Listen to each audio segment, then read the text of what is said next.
Oi, tudo bem, pessoal? Hoje, aí, dando continuidade ao nosso plano, nós vamos falar sobre ligas metálicas, os principais tipos e aplicações. Ligas metálicas são misturas aí de pelo menos dois ou mais elementos onde um deles é um metal. Eu faço essas combinações para conseguir obter ali características de interesse pensando no meu produto final, tá? Essas características podem variar dentre todas as que a gente já estudou e mais algumas, como dureza, ductilidade, resistências mecânicas, elétricas, etc., tá? Quanto também a questão do preço final desse meu produto e da densidade também dele, tá? Se vocês lembrarem um exemplo que eu acho que eu já dei sobre os carros, né? Atualmente, com o uso de chapas baseadas em aços, por exemplo, fez com que o peso final dos automóveis reduzisse muito comparativamente aos automóveis da década de 70, por exemplo, né? E isso para a gente é óbvio que teve um impacto no valor do próprio carro, mas também do ponto de vista sustentável tem um aspecto interessante no quesito combustível, né? Se você tem aí um veículo que é muito mais pesado, é óbvio que ele vai necessitar de mais combustível para poder rodar. E é por isso até que pessoas que blindam aí seus automóveis, elas acabam realmente pagando o preço de gastar muito mais combustível, além de pastilha de freio e outras coisas relacionadas à manutenção, porque o automóvel ficou com um peso muito maior do que o original de fábrica, tá? Então, é por isso que a gente vai muitas vezes optar em trabalhar com ligas, né? Às vezes a gente está tentando solucionar um ou outro problema aí. A presença do ferro, o uso do ferro, ele é tão importante, tão grande também, em questão de número, que ele acaba ditando aí a forma de classificação dessas ligas metálicas. Então, basicamente, os meus materiais metálicos, eles vão se dividir em ligas ferrosas e ligas não ferrosas, né? Então, acho que pelo próprio nome já dá para entender que as ligas não ferrosas são aquelas onde eu não tenho a presença do ferro. Como exemplo, a gente pode citar as ligas de níquel, de cobre, as ligas leves aí formadas pelos alumínios, né, por alumínio, as ligas de níquel cromo, que são conhecidas industrialmente como Inconel, e as nossas superligas também, com a presença aí de níquel, né, compondo aí um grupo especial conhecido como asteloy, que são muito resistentes à corrosão, tá? Dentro das ligas ferrosas, a gente já no fundo estudou os principais tipos, que são os aços e os ferros fundidos, né? Quando eu não tenho o carbono na jogada, eu posso ter aí a ligação de ferro com outros elementos, como o próprio níquel ou cromo, tá? Mas, pensando no sistema ferro-carbono, a gente tem aí uma infinidade de aços e outra infinidade de ferros fundidos que a gente vai começar a estudar agora. As ligas ferrosas são então aquelas em que o ferro é o principal constituinte, elas são especialmente importantes para materiais de estrutura, né? Isso também porque minério de ferro é algo muito presente na crosta terrestre, né? Muito abundante, e então isso facilitou com que a forma de obtenção do ferro metálico também se aperfeiçoasse, se tornasse hoje muito dominada e muito econômica, tá? A hematita é o minério que a gente mais utiliza para a extração do ferro metálico, tá? Não é a única, mas é a principal. E essas ligas com base em ferro, elas são extremamente versáteis do ponto de vista das propriedades físicas, mecânicas, enfim, que elas nos fornecem, tá? Então, elas acabam atendendo aí basicamente qualquer necessidade. É, do ponto de vista de produtores, o Brasil ele é um grande produtor mundial, está sempre brigando ali pelas primeiras posições, tá? Atualmente ele aparece como segundo colocado, não mais em terceiro como está aqui nessa minha afirmação, mas isso também varia muito de um ano para outro, tá? É, de 2018 para 2019 ele acabou ficando em segundo lugar, perdendo apenas para a Austrália, que tem aí o maior produtor mundial, que é a Rio Tinto, que seria a equivalente à nossa Vale, lá da Austrália, tá? E do ponto de vista de compradores, a China com certeza é o maior consumidor mundial. O ano passado nós vendemos cerca de 60% do nosso minério de ferro para a China, tá? Isso, minério de ferro ainda para ser refinado, tá? A gente ainda tem todos os subprodutos já processados aqui, que também são exportados e enfim, tá? Mas a China aí, ela domina o mercado mundial, e mesmo com a crise agora da Covid, ela já está se recuperando basicamente aos mesmos patamares do ano passado. No Brasil também, a Vale é a maior produtora de minério de ferro e Pelotas, tá? A gente tem aí a mina de Carajás, no Pará, onde a qualidade do minério de ferro extraído é a melhor do mundo, tá? Então, o percentual ali de ferro dentro do minério, ele é muito alto, ele é muito elevado, então o que favorece muito a extração do ponto de vista econômico, obviamente. E aqui eu coloquei um preço médio do minério de ferro por tonelada, mas esse aqui não é o preço atual, tá? Se vocês olharem aqui essa referência, vocês vão se deparar com um valor aí em torno de 120, 130 dólares a tonelada, tá? Em função aí da crise que a gente vem passando, né? Então o preço foi lá para cima. Mas do ponto de vista de valor médio, 80 dólares a tonelada é um valor bem ok.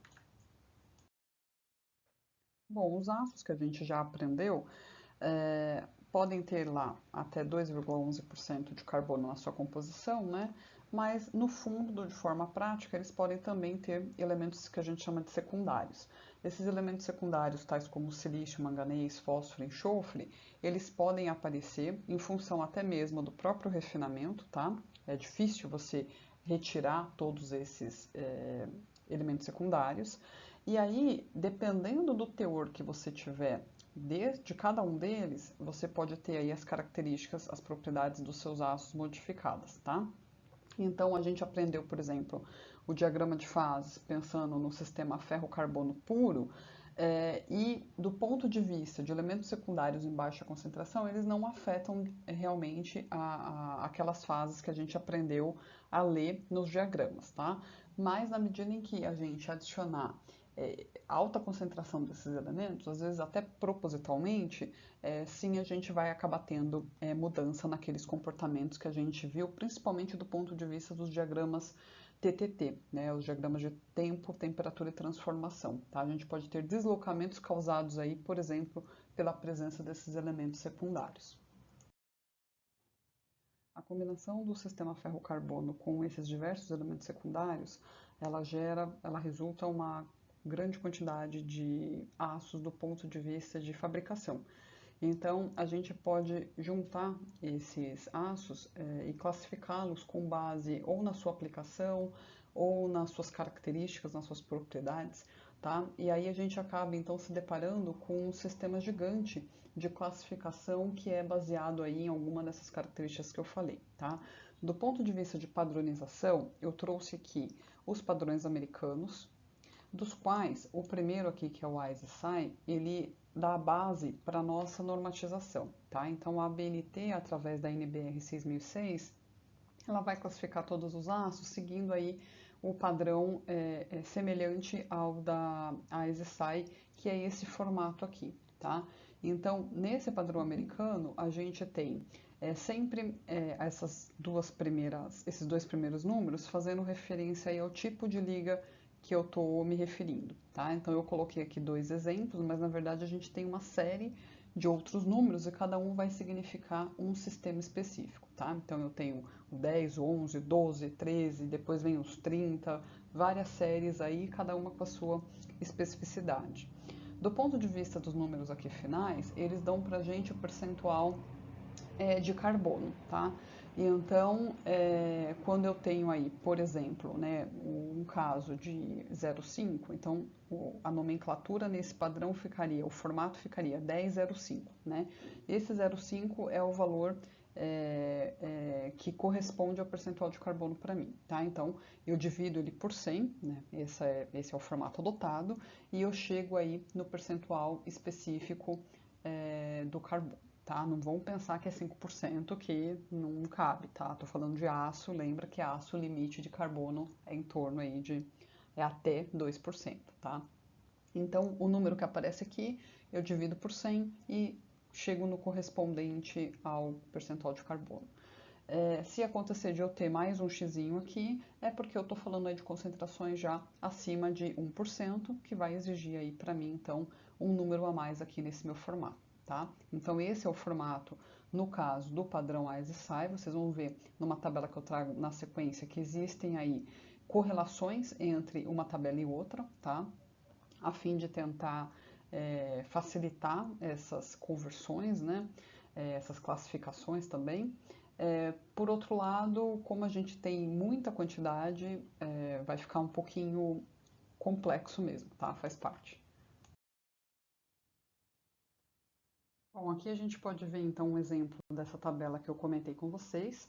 Eu tenho aqui a designação no padrão AES-SAI e no padrão unificado, né, que esse é mantido pela STM, ambos americanos, tá? E o que cada um significa do ponto de vista aí de liga, tá? Então, aquele nosso exemplo até usado para explicar o formato, ele engloba aí os aços carbonos comum, que seriam aí as minhas ligas sem nenhum elemento secundário. Na prática, a gente sabe que esses elementos secundários são difíceis de serem removidos na totalidade pelo próprio processo de refino, então a gente consegue deixá-los num percentual, digamos assim, muito pequeno, e aí por isso então a gente se refere a esses casos como ácido carbono comum, tá bom? Todos os outros casos, se vocês repararem, eu tenho aquela mudança lá do meu número inicial que se refere ao tipo de liga que eu estou trabalhando, tá? E então, a questão do percentual de carbono, ela continua como uma incógnita aqui, porque eu posso ter muitas variáveis, tá? Posso ter diversas concentrações aí para cada um desses casos, porém, isso ainda continua sendo feito da mesma maneira, tá? O que muda aqui no número inicial é a combinação, é a receita do processo que eu estou utilizando, tá? Então, nesses casos, para todos esses aços aqui, a partir desse exemplo aqui do 11 para baixo, a gente costuma dizer que eles são aços liga, tá? Aços liga, por quê? Porque esses componentes, eles acabam entrando na minha liga de forma a impactar, a alterar suas propriedades, né? E aí, não mais ocupando também os interstícios, como no caso do carbono, né? São impurezas maiores e elas acabam ocupando a posição do próprio ferro, tá? Então, aí, nesses casos todos, essas ligas são impurezas substitucionais que vão aparecer aí dentro das minhas ligas do meu sistema ferro-carbono, tá? Limitadas também a um percentual que fica no máximo em torno de 6%. Então, se vocês só derem uma leve olhada aqui, vocês vão perceber que pequenos percentuais já são úteis do ponto de vista de mudança de propriedade. E por outro lado, isso também gera para nós uma infinidade de aplicações possíveis e de variantes possíveis aí para os nossos aços, tá? Quando a gente vai para padrões do tipo mais europeu ou japonês, é comum que a designação usada por eles procure colocá-los, classificá-los do ponto de vista de aplicação, tá? Então, alguma parte do código, do formato da designação desses casos, ela faz referência à aplicação daquele aço, tá? Que é coisa que nesse caso aqui o padrão americano e o próprio padrão da ABNT, que é semelhante, né? Eles acabam não adotando, tá? Mas então é só uma forma de você realmente classificar os seus sistemas. Então a gente vai agora passar pelos tipos mais comuns que nós temos dessas classificações todas aí dos aços, para ter uma noção de tudo o que é possível, tá? Mas, novamente, a gente tem muitas variantes, então não é objetivo aqui tentar entender cada uma delas individualmente, que seria uma loucura, tá? Então dá pra gente pegar todos esses tipos de aço e separá-los ali em grupos maiores e tentar entender o que se diferencia de um para o outro nesses subgrupos, tá? O primeiro deles é o subgrupo aí dos aços comuns com baixo teor de carbono, tá? Esses são os aços mais produzidos no mundo, tá? Até por serem os mais baratos, eu trouxe aqui a informação do preço dele atual de mercado. Esses aços, normalmente, eles tanto funcionam, são aplicados puros, né? Que seria aquele meu esquema lá do percentual muito baixo dos meus elementos secundários, ou eu posso ter as versões aí ligadas que a gente fala, né? Quando eu tenho, por exemplo, níquel, cromo ou molibdênio em uma determinada concentração já um pouco mais elevada, tá? Do ponto de vista do carbono, eu tenho um percentual bem baixo, tanto que o próprio nome dessa categoria já diz isso para a gente. E se eu tenho baixo percentual de carbono, acho que agora a gente já está mais tranquilo em perceber que eu não consigo, por exemplo, realizar uma têmpera num camarada desse, porque ele não vai responder para mim formando martensita, né? Eu só consigo formar martensita quando eu aumento um pouquinho esse teor de carbono, tá?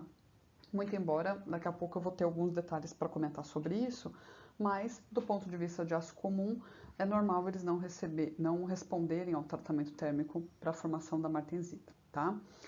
O que eu posso fazer do ponto de vista de tratamento térmico, que é interessante, é utilizar a presença desses meus elementos aqui ligados, né?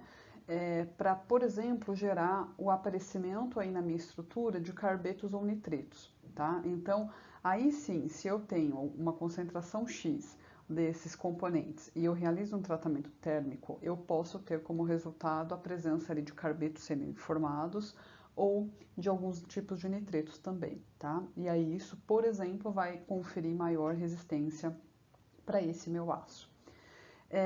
Em geral, os microconstituintes desses meus aços, eles são basicamente a ferrita e a perlita, tá? Se eu estou, então, com baixo percentual de carbono, normalmente eu tenho alta ductilidade e tenacidade boa, tá? E aí isso dá para minha característica de fácil soldagem e usinagem, tá bom? Então é até por isso que uma das maiores aplicações aí é para carroceria de carro, como no exemplo aqui dessa fotinha. Uma segunda categoria é a dos aços de alta resistência e baixa liga, chamado aí de ARBL, do inglês High Strength Low Alloy, que também são aços com baixo teor de carbono, mas que apresentam para a gente uma resistência aumentada em relação aos aços comuns que eu comentei, tá?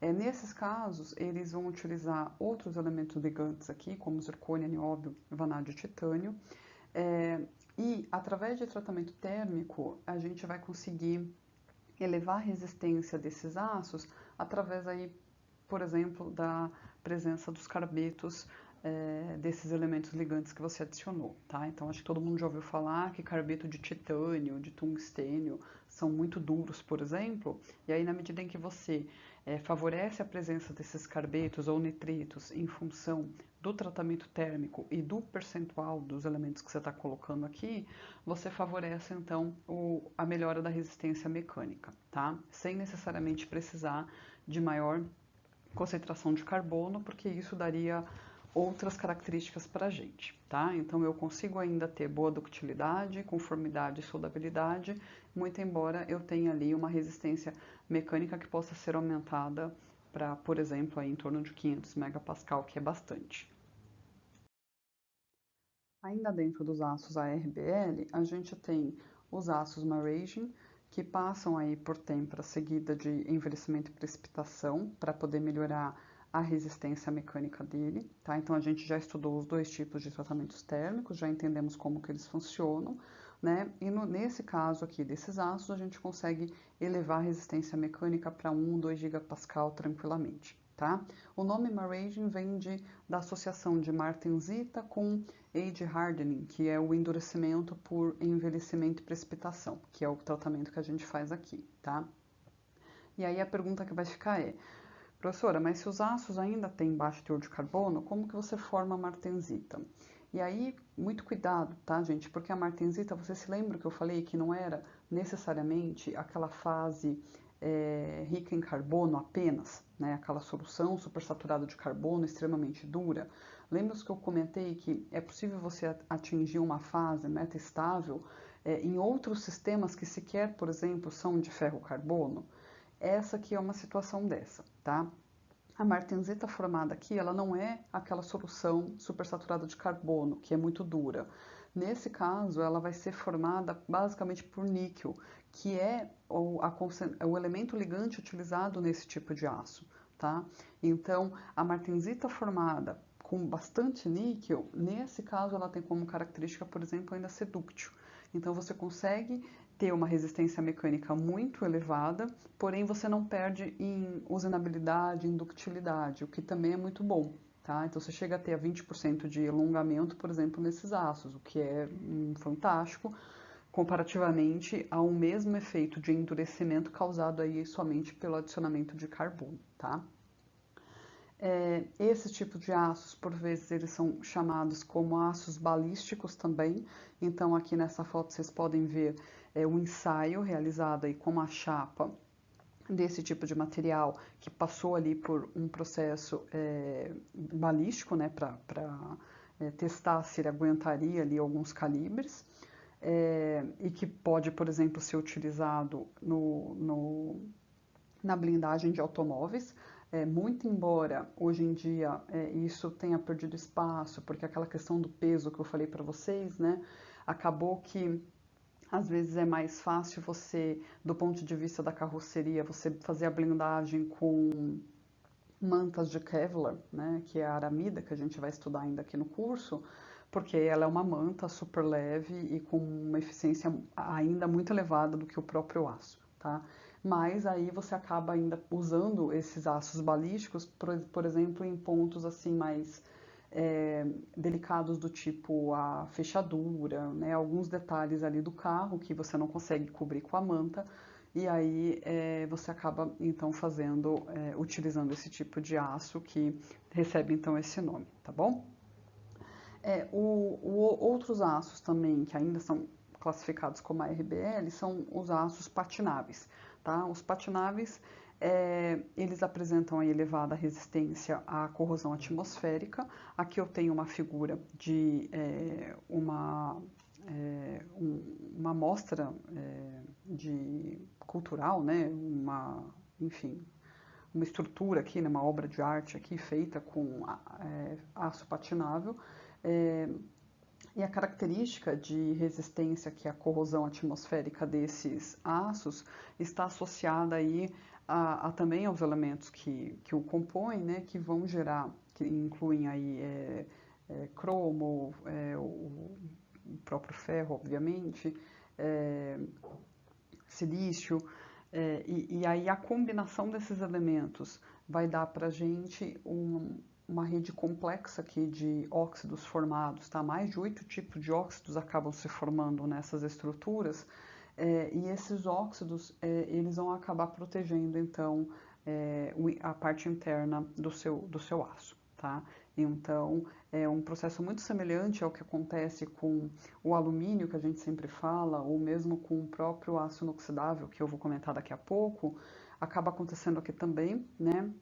A diferença aqui do caso dos aços patináveis vai estar na composição desses óxidos formados, que dão também esse aspecto ou mais avermelhado, ou por vezes mais em tons de verde, né, dependendo aí tanto da questão do tempo exposto à atmosfera, quanto também do percentual dos elementos de liga que você utilizou, mas eles também vão acabar protegendo a estrutura, tá? Também uma pequena diferença que no caso aqui dos aços patináveis você precisa de ciclos ali de umidade e estiagem um pouco, digamos que controlados, tá? Se você deixar esse aço, por exemplo, constantemente submetido à atmosfera muito úmida, não necessariamente você vai conseguir ter a formação da pátina, tá? Então você precisa desses ciclos de estiagem, onde você vai formar algumas camadas de óxido com estruturas distintas, né? Então eu tenho estruturas que vão da fase própria do ferro ferrita lá, né? A fase alfa, dentre outras que vão surgindo, até mesmo óxidos aí com estruturas amorfas, e é essa combinação que realmente vai resultar na pátina ao longo ali de um determinado tempo, tá? Então, uma vez que a pátina se formou, aí o interior ele está protegido e chega aí a ter uma resistência à corrosão de mais de 10 vezes em relação a um aço tradicional. Falamos aí dos aços com baixo teor de carbono, né? Agora vamos falar dos aços com médio teor de carbono. Nesses casos, eu tenho um teor que varia de 0,25 a 0,6% de carbono na estrutura.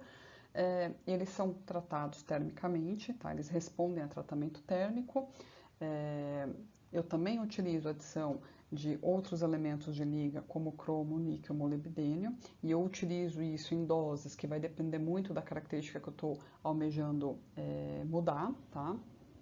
Em geral, esses aços eles vão apresentar maior resistência em relação aos aços com baixo teor de carbono, embora eu tenha ali uma redução da ductilidade e da tenacidade. Tá? Então, eu tenho aqui exemplos de aplicação, né, como rodas de trem e engrenagens, que exemplificam aí os nossos aços com médio teor de carbono.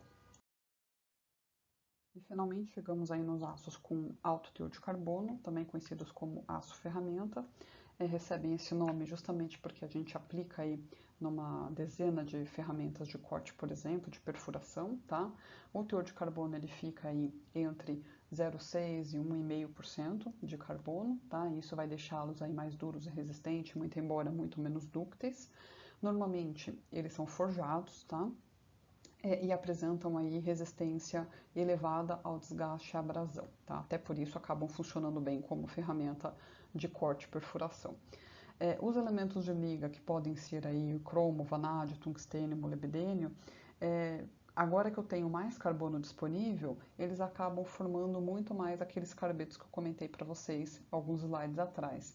Então, nessa categoria, a presença desses carbetos é mais elevada e dá para a gente, então, essas características de maior dureza e resistência. E eu não poderia deixar de falar dos aços inoxidáveis, que todos nós já escutamos e ouvimos falar e compramos coisas, enfim, né? E como o próprio nome diz, o aço inoxidável é aquele que vai ter aí uma resistência à corrosão muito grande e para uma variedade grande também aí de ambientes atmosféricos, tá? Para ele poder trazer essa característica, ele precisa ter dentro dele pelo menos 11% de cromo, tá bom? Então, os outros aços que a gente explorou, muitas vezes o cromo até aparecia como elemento ligante, né, mas em concentrações menores. Então, para ele ser considerado inoxidável, eu preciso aí ter esse mínimo de 11%, que vai resultar para mim naquela camada passivadora de óxidos complexos que vão proteger a continuidade do processo de oxidação, tá? Então, essa camada de óxido formada, ela é impermeável tanto ao ar quanto à água, o que é bem específico dos ácidos inoxidáveis, tá? Não tem nada a ver com a pátina que a gente falou alguns slides atrás. E por isso a gente emprega ácido inoxidável para realmente uma variedade muito grande de ambientes aí atmosféricos. Em geral, eles são divididos em 3 categorias, tá? Até tem mais do que isso, mas essas são as principais. E se vocês repararem aqui nos nomes, vocês vão perceber que o que as difere é a formação ali da sua estrutura, né? Austenítico, martensítico e ferrítico, está tudo associado então ao elemento que vai se formar na sua estrutura interna. A gente vai explorar cada um deles agora na sequência. E só a título de comparação, né, o valor de mercado, vejam que ele é bem mais elevado.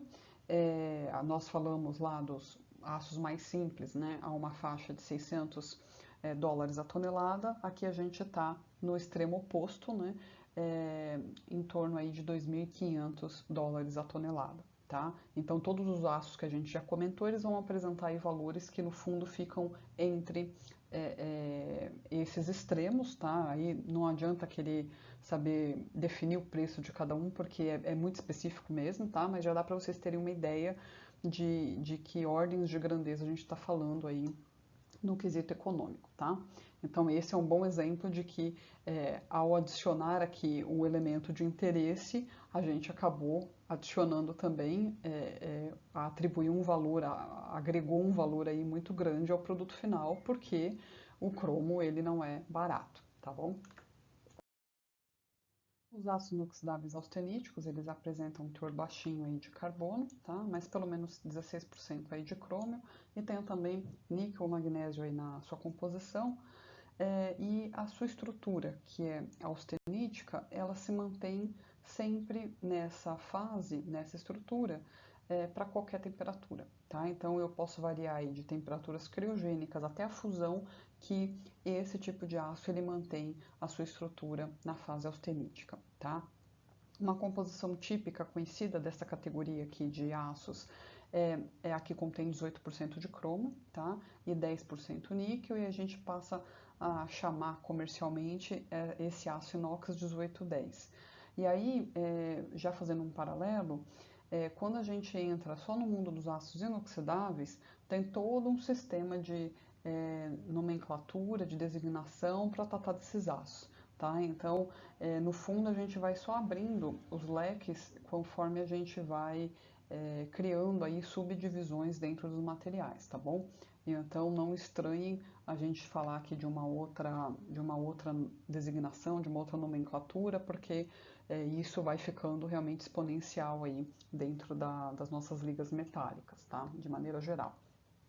Os ácidos inoxidáveis martensíticos, eles têm esse nome porque eles vão ter martensita predominante aí na sua estrutura, e essa martensita ela vai, obviamente, surgir a partir aí do tratamento térmico da têmpera que você vai fazer, tá? E então, como resultado, eu tenho aí uma resistência, uma menor resistência à corrosão comparativamente aos austeníticos ou mesmo aos ferríticos, porém eu tenho uma maior resistência mecânica dada a martensita predominante aqui na estrutura, tá? Essa martensita está associada mesmo ao carbono, porque agora eu estou falando aí de percentuais um pouco mais elevados, tá?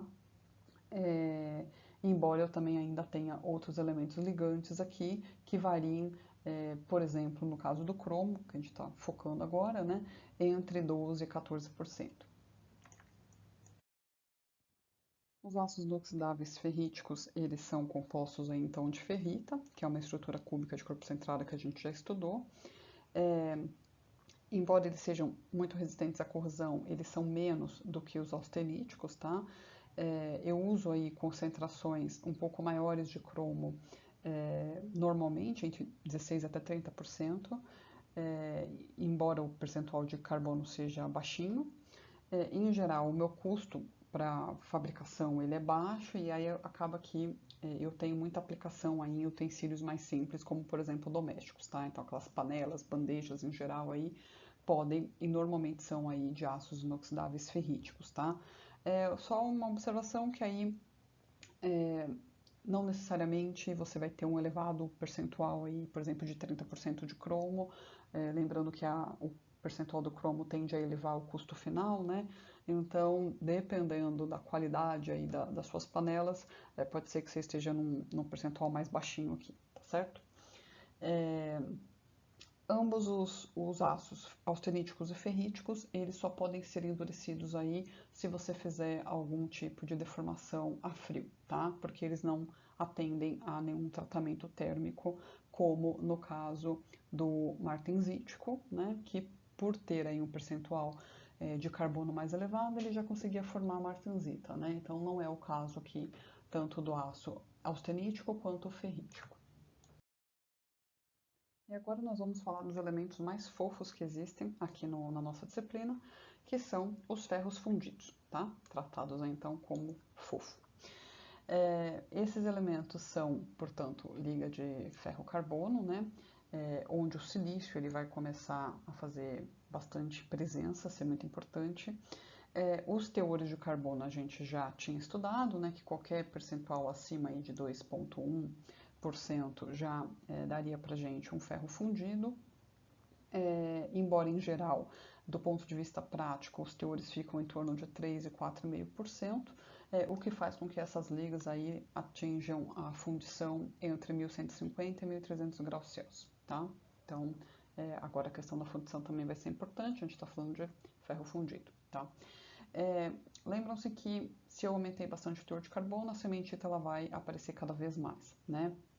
O fato é que quando eu combino com outros elementos de liga, tais como o silício, acaba que essa cementita, que não é uma fase estável, ela vai poder se decompor em fase ferrita alfa e no próprio grafite, tá?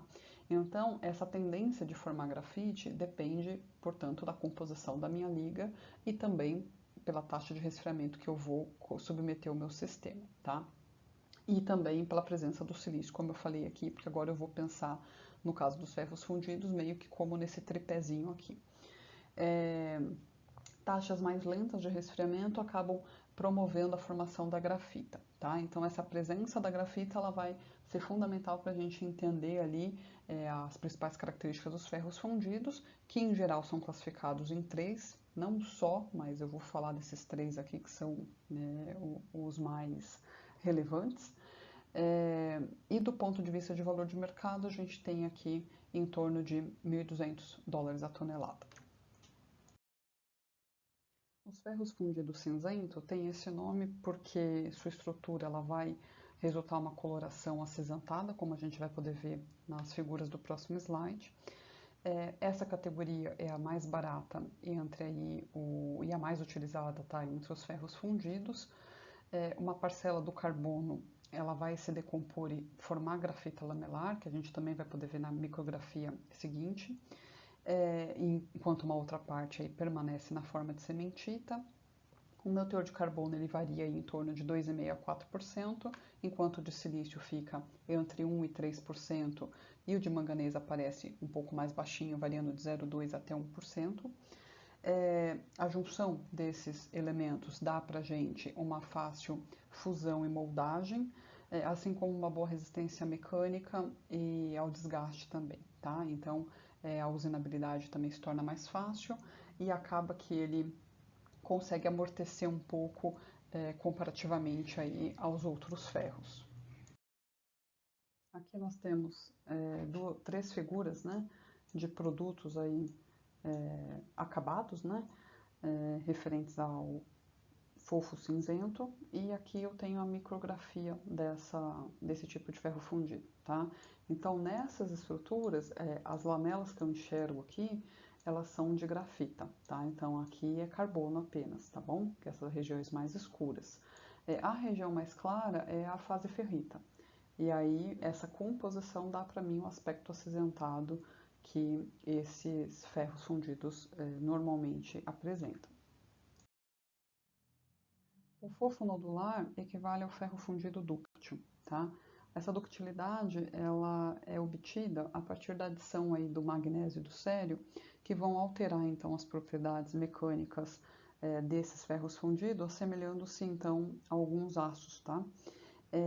O magnésio e o cério eles são responsáveis por transformar a grafita, que se apresentava naturalmente em forma de lamelas, eles vão transformá-las em nódulos. Esses nódulos são esses pontinhos que vocês estão vendo mais escuros aqui, tá? São nódulos, então, de grafita. E a mudança para essa fase faz com que aumente a ductilidade desses ferros fundidos nodulares. Chegamos finalmente nos ferros fundidos brancos, que hoje a gente vai parar por aqui.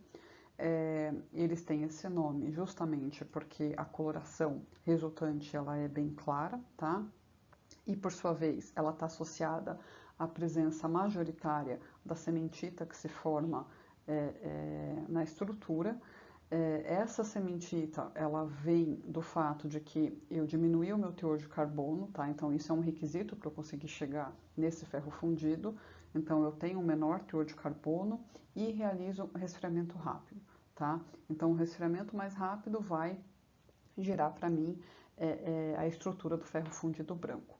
Lembrando que se eu tiver peças muito espessas, é possível que eu tenha aí um gradiente, né, de formação para dentro do interior do material, que onde do lado de fora eu tenho ali uma camada superficial de ferro fundido branco e no centro desse material eu tenho o ferro fundido cinzento, tá bom?